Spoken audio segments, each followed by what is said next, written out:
El tema que sigue son las meninges, son las diferentes membranas que rodean el encéfalo, el sistema nervioso central.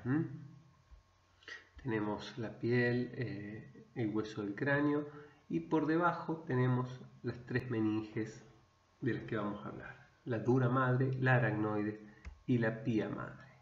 La pía madre sería la más cercana al tejido nervioso, mientras que la más lejana y más cerca del hueso del cráneo es la dura madre.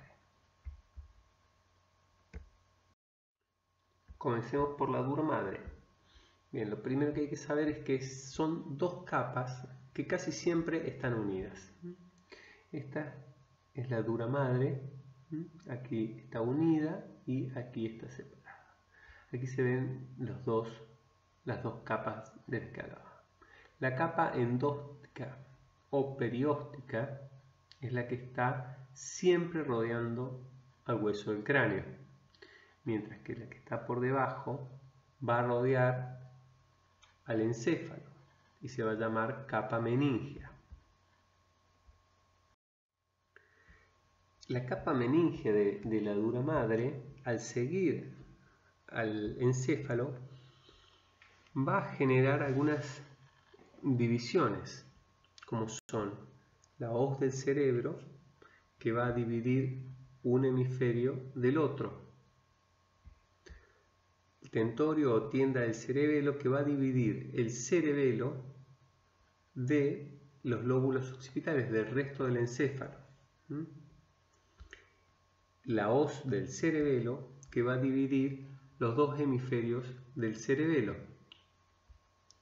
Y el diafragma de la silla o techo de la silla turca, que para entender esto tenemos que considerar que la base del cráneo tiene un hueco que se llama silla turca. ¿Por qué el nombre? Porque viene de una montura de caballo, imagino de origen turco. Acá vemos el hueco este, que tiene a la hipófisis, que va a ser la encargada del control endocrino.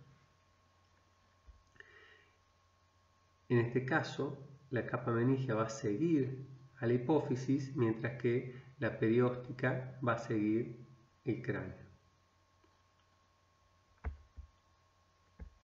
Vale decir que una de las funciones que tiene esta capa meningea es la de restringir el movimiento que tiene el encéfalo y el cerebelo dentro de la cavidad craneal.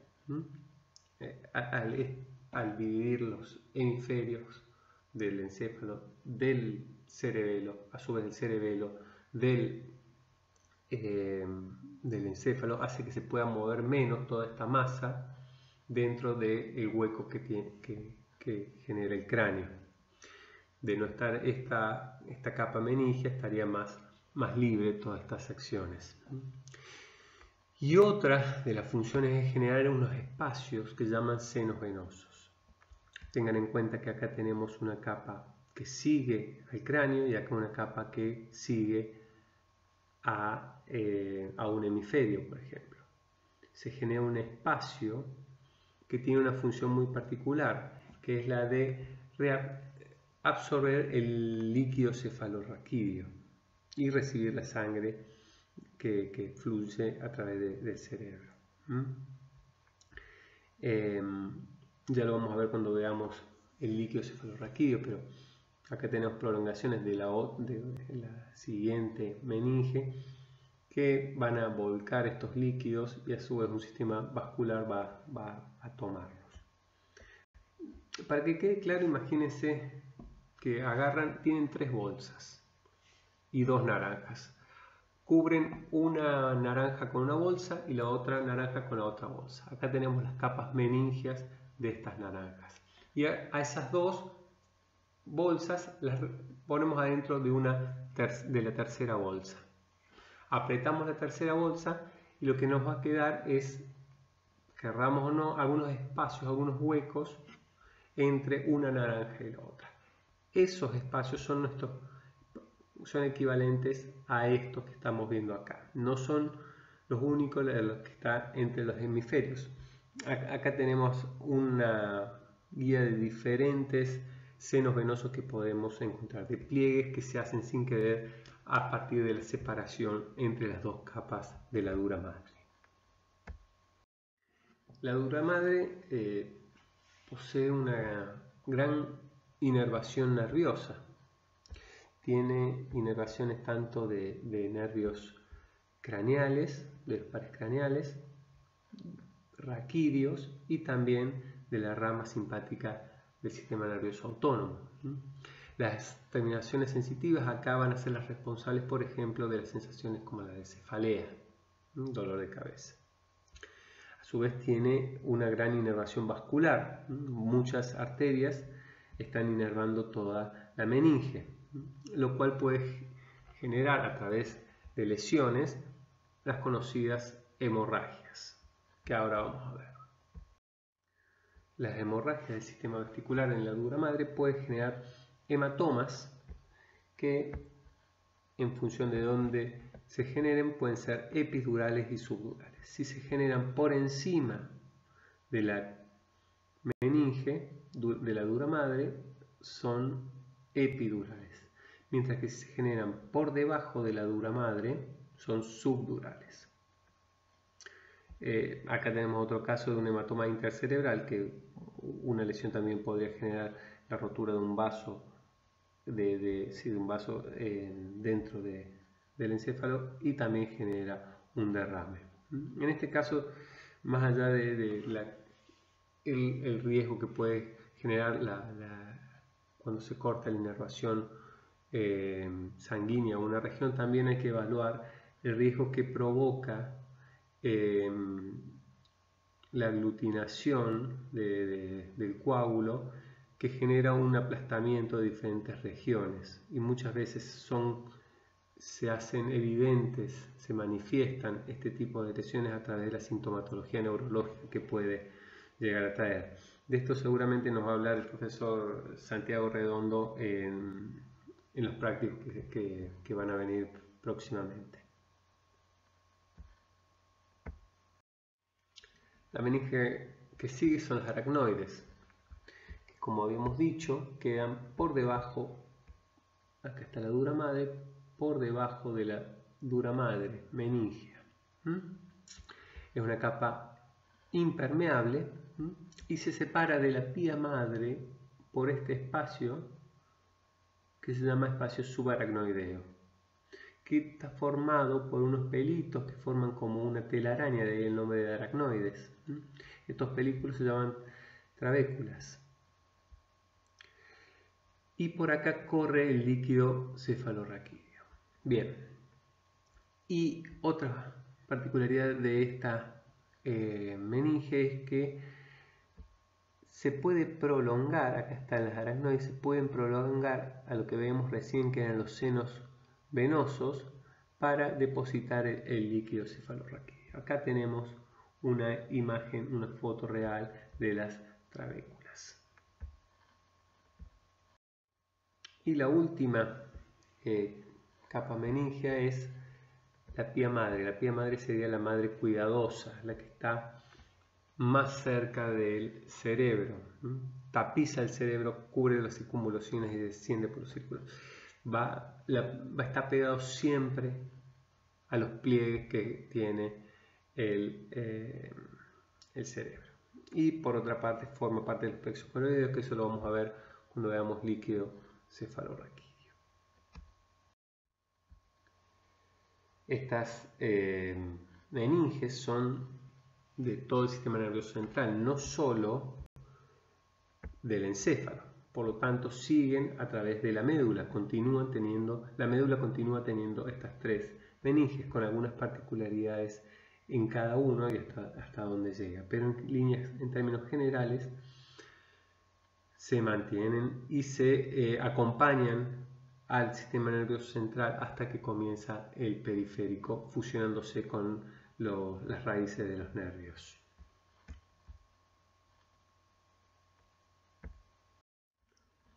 Aquí tenemos, para cerrar con el tema, una imagen donde deberían ser capaces de poder nombrar los diferentes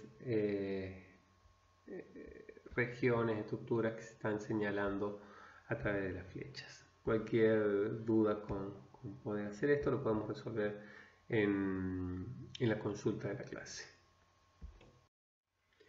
El próximo tema es el sistema ventricular.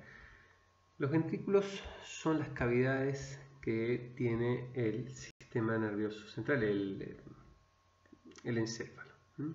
Están llenas de líquido cefalorraquídeo, están cubiertas por estas células endopendimarias que las vimos cuando vimos glía, y derivan estas cavidades de la cavidad del tubo neural. Recuerden esto cuando vieron ontogenia en la clase de Ricardo. Tenemos 4 ventrículos. 2 son los laterales, que acá tenemos uno y acá se vería la parte del otro. Está como una herradura, tiene forma. El tercer ventrículo que queda en medio de los 2 ventrículos laterales, y el cuarto ventrículo que queda ya en la región posterior, que queda entre el tronco encefálico y el cerebelo. Ahora los vamos a ver en detalle a cada uno. Otra cosa, los ventrículos laterales se unen al tercer ventrículo a través del agujero interventricular o agujero de Monro por su descubridor. Estas lamentablemente son palabras nuevas que las van a tener que ir haciendo cada vez más familiares. El tercer ventrículo y el cuarto están conectados por el acueducto cerebral o acueducto de Silvio. Y el cuarto ventrículo continúa a través de la médula por el conducto ependimario. Acá van a tener vistas laterales y anteriores de los ventrículos y las conexiones que acabamos de nombrar. Bien, ¿qué hay que decir de los ventrículos laterales? Hay uno en cada hemisferio, serían como una C acostada. Esta es una vista superior desde arriba de lo que serían los ventrículos, una C acostada,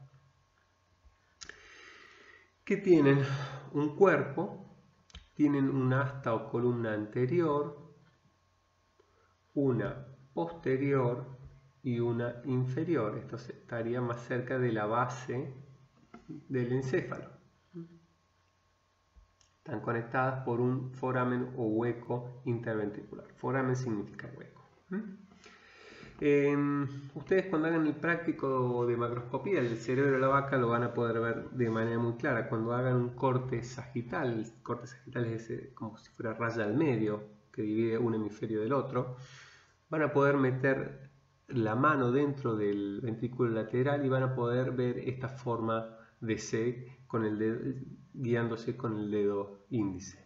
Es bastante gráfico poder verlo. El tercer ventrículo, cuando hagan este corte en el práctico, el corte sagital, lo van a dejar de ver, porque justamente está formado por la unión entre los 2 hemisferios. Una estructura que van a aprender a localizar muy fácil en las vistas, o sería esperable que la empiecen a encontrar fácilmente en los cortes y vistas del encéfalo, son los tálamos, que son 2 huevitos, uno en cada hemisferio, en una posición bien medial, bien al centro. Y esto es clave para encontrar el tercer ventrículo. Los 2 tálamos son como 2 pelotitas que en un punto se van a tocar por una conexión intertalámica. Imagínense que alrededor de esa conexión hay como un salvavidas de aire, con un salvavidas, que en el medio es una cavidad. En este caso no tiene aire sino líquido cefalorraquídeo. Todo eso sería el tercer ventrículo. Y otra cosa, el tercer ventrículo lo vamos a poder ver, por lo tanto, no en cortes sagitales, sino en coronales. Coronales es el corte que separa una región anterior de una posterior del encéfalo. Sería el corte perpendicular al sagital. Bien, y el cuarto ventrículo es fácil de localizar porque está por delante del cerebelo y por detrás de la protuberancia y el bulbo raquídeo del tronco encefálico. Tiene una forma romboideal. Lo van a poder experimentar en este mismo práctico que les menciono de macroscopía. Van a poder meter el dedo entre el cerebelo y el tronco encefálico van a ver que los cerebros acá van a tener muy distinta conservación unos de otros. En los que tengan conservado el tronco encefálico y el cerebelo van a poder verlo ahí al cuarto ventrículo.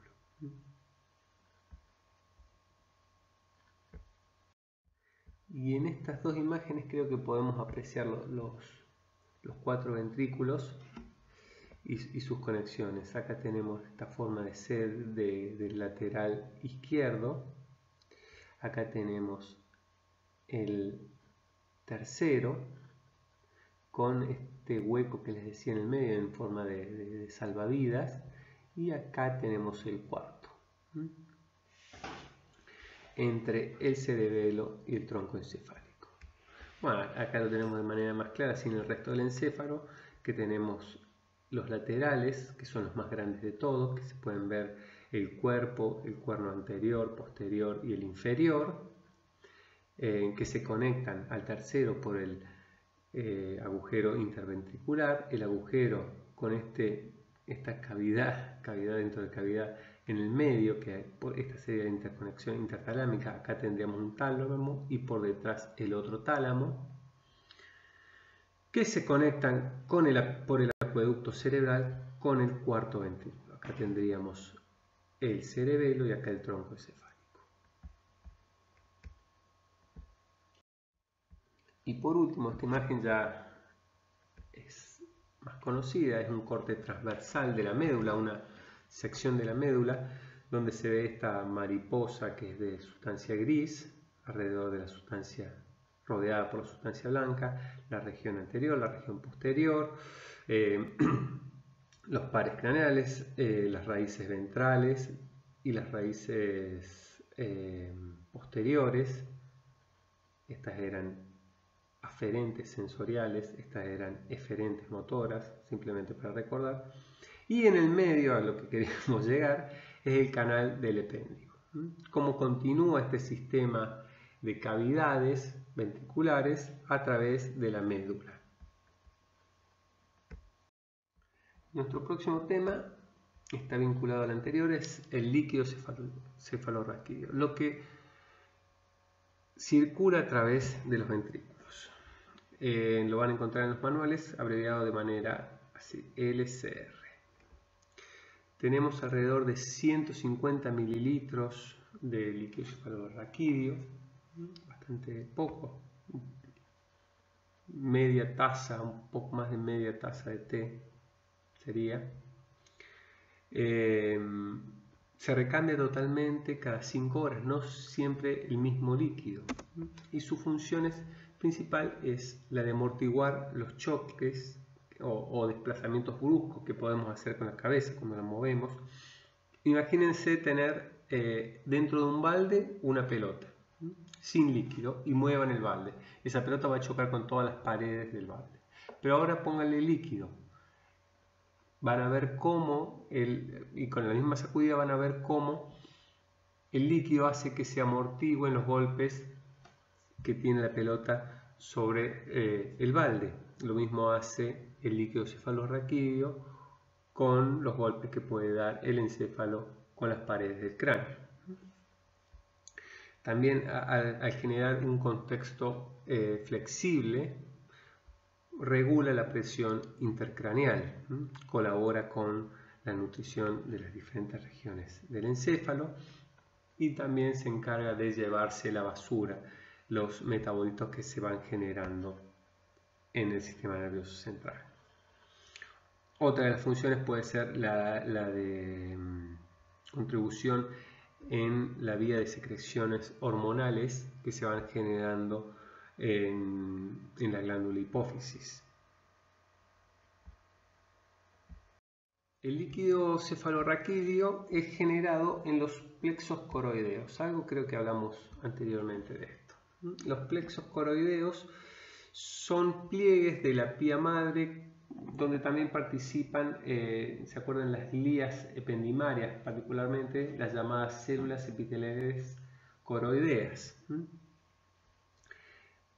Lo van a ver también si tienen suerte, en el práctico de macroscopía, cuando cuando atraviesen un ventrículo lateral o tercero, como una esponjosidad o una vellosidad, como puede ser las telas arañas cuando se arrugan, se amontonan, una cosa así bastante sutil.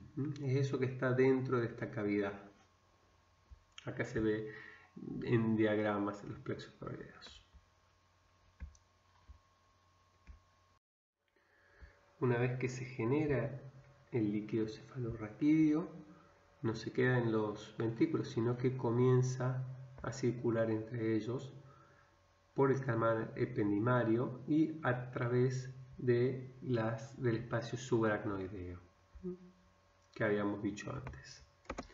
Aquí tenemos un GIF que muestra cómo es la circulación, apareciendo a través de los ventrículos y luego pasando al espacio subaracnoideo.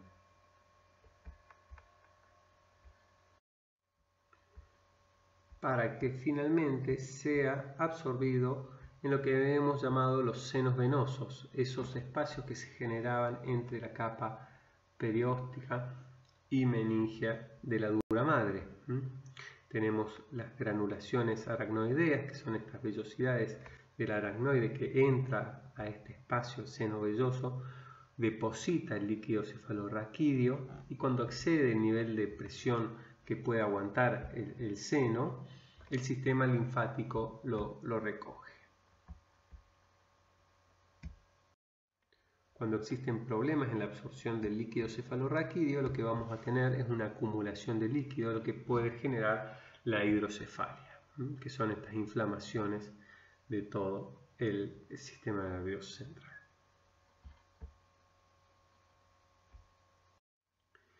Y el último tema que tenemos en esta clase es el de la barrera hematoencefálica.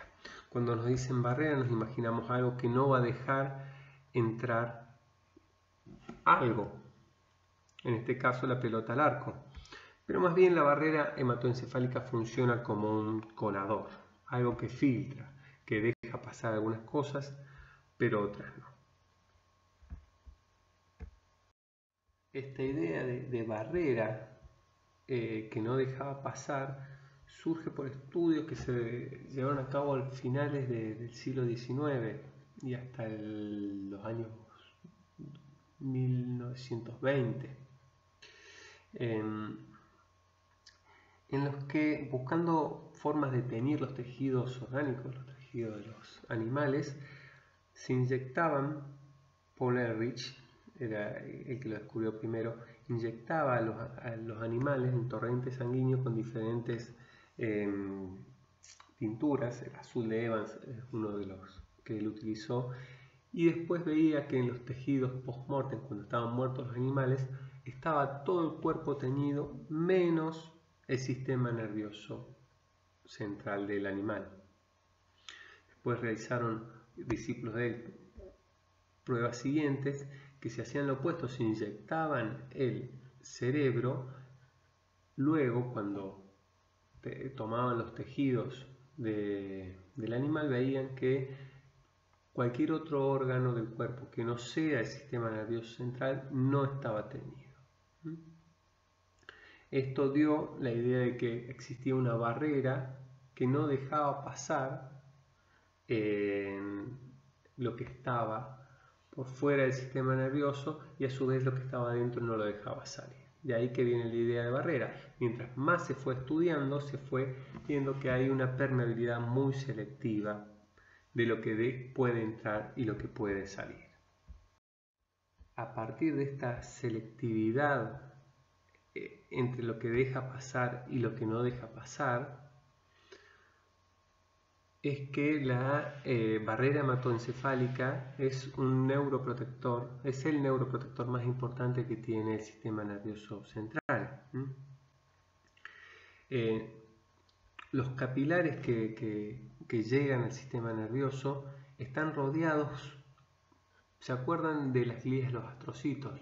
De los pies de los astrocitos, que dejan espacios muy pequeños para que pueda pasar determinadas moléculas muy pequeñas y las que tienen un mayor tamaño no puedan ingresar al sistema nervioso central. Aquí tenemos la imagen de un vaso sanguíneo, acá tenemos más un circuito vascular, acá tenemos el zoom sobre el vaso sanguíneo y acá tenemos los pies de los astrocitos que lo van recubriendo. A ver, dijimos que es permeable. ¿A qué? Al paso del agua, de algunos gases, de lípidos que son solubles y moléculas que pueden nutrir al sistema como la glucosa y los aminoácidos. Pero impide la entrada de moléculas lipofílicas y neurotoxinas, elementos que pueden ser tóxicos para el sistema nervioso central y que puede llegar a ser muy crucial en la vida de ese organismo. Esto, por ejemplo, nos protege que una infección en el cuerpo llegue fácilmente al encéfalo. También, por contrapartida, tiene la complejidad que cualquier tratamiento de un trastorno cerebral es muy difícil porque los fármacos tienen que estar diseñados de tal manera que puedan atravesar esta barrera. Lo último para terminar la clase es mencionar una relación entre la barrera hematoencefálica con el coronavirus. Bien, esto surge a raíz de una noticia que fui rastreando, esto creo que fue la fuente más de primera mano que encontré, que es un portal de noticias china que se llama Xinhua. Acá tienen la página, lo pueden buscar, es del mes pasado y menciona la posibilidad que el coronavirus afecte el sistema nervioso central.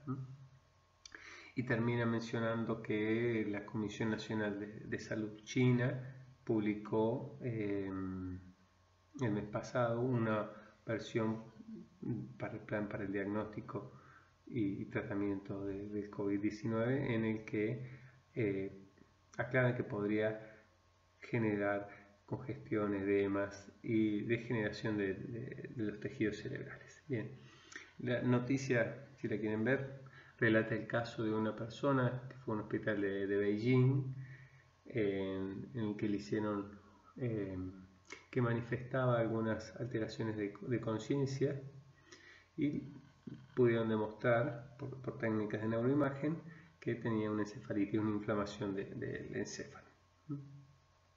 Y después análisis del líquido cefalorraquídeo pudieron demostrar que estaba presente el virus. Bien, esto leído por la comunidad científica no es sorpresivo porque ya acá de este otro lado van a ver una revisión de una de las revistas más prestigiosas de la ciencia, que es de Nature, las revisiones de Nature, que muestra una serie de estudios que dan por cierta la posibilidad de que los virus de tipo coronavirus puedan atravesar la barrera hematoencefálica y alojarse en el sistema nervioso central. Esto se debe a que esta barrera que tiene estas estrechas uniones se altera esta morfología y deja momentáneamente pasar, se alteraría por diferentes causas, diferentes hipótesis, y dejaría pasar moléculas como los virus. Yo esto no lo dije anteriormente, pero hay que pensar que estas mismas barreras que protegen la entrada de agentes nocivos al sistema nervioso también no permiten pasar las células, todo el andamiaje de anticuerpos el sistema inmunitario al sistema nervioso central, por lo cual es bastante crítico que pueda entrar un virus al sistema. Básicamente lo que pueden llegar a causar, de acuerdo a esta revisión, es inflamación del cerebro, tal como lo demostraba la noticia, y síntomas como los dolores de cabeza, fiebre y convulsiones, falta de conciencia. Y por otro lado también se ha demostrado que pueden generar la desmielinización de axones, lo que está relacionado con la enfermedad de esclerosis múltiple. Esto creo que en estos términos hay que tomarlo bastante de manera hipotética, pero creo que es bastante interesante por los temas que estamos viendo y la realidad que estamos viviendo. Vale decir, vuelvo a remarcar los términos hipotéticos y poco conocimiento sobre la situación, y que de acuerdo a la noticia que les conté fue un caso en 156 casos que se han analizado en este hospital, una prevalencia muy baja de casos muy raros y severos que pueden provocar el coronavirus. Bien, esa fue toda la clase. Espero que no haya sido muy densa, muy pesada, que la hayan podido seguir, aunque sea cortada. Como consejo, bueno, les repito lo que les había dicho al comienzo, no se queden con dudas, y más sobre estos temas que son bien básicos, bien primarios para avanzar sobre la materia, por más rebuscada que crean que es o tonta la pregunta, siempre va a servir para destrabar algo. Otra cosa es que traten de usar estas clases como una referencia para preparar la materia. Van a agarrar los manuales son muy complejos, van a una profundidad muy grande en algunos puntos que nosotros acá obviamos. Traten de ver con el lente que estamos tratando de mostrar el contenido, como para que les sirva de guía y no se embrollen a veces en capítulos que son muy complejos. Y ante cualquier duda, por favor, contáctenos. Tenemos los foros y también tenemos con los horarios de consulta semanales, y además tenemos una revisión de las clases. La de esta va a ser en principio el viernes 17. El horario se lo vamos a confirmar en el aula virtual. Bueno, espero que vaya bien y espero en algún momento encontrarnos.